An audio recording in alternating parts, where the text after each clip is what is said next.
ব্রাহ্মণবাড়িয়ায় ১০ বছরের গৃহকর্মীকে নির্যাতনের অভিযোগ উঠেছে চিকিৎসক দম্পতির বিরুদ্ধে। বুধবার সন্ধ্যায় ভুক্তভোগীকে সদর জেনারেল হাসপাতালে ভর্তি করা হয়। শিশুটির পরিবার জানায় ৯ মাস আগে শিশু আয়েশাকে জেলা শহরের উত্তর মুরাইল এলাকার চিকিৎসক দম্পতি নোমান ও কিমিয়া সাদাত তোফা বাসার গৃহ পরিচারিকা হিসেবে কাজে পাঠান। সম্প্রতি আয়েশা চুরি করে পালিয়ে গেছে বলে আয়েশার পরিবারকে জানায় ওই দম্পতি। পরিবারের সদস্যরা ২৬ এপ্রিল সদর থানায় সাধারণ ডায়েরি করলে বুধবার চিকিৎসক দম্পতির পাশের বাড়ি থেকে শিশুটিকে উদ্ধার করে পুলিশ।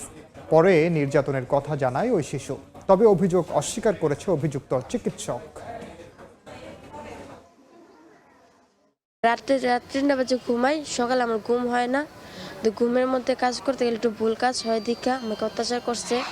একটা বাইরে থেকে চিটকে দানা আনছে, এটাতে আমার সবসময় মারে। কার্দ বাড়ি দিছে, আমার মেয়ের মাথায় মৃদু আঘাত আছে, শরীরেও আঘাত আছে। পায়ের মাঝে কুসুম দিয়া বাইরেছে, গরম তেল মারছে। দৃষ্টান্তমূলক শাস্তি চাই, আমি আর কিছু চাই না।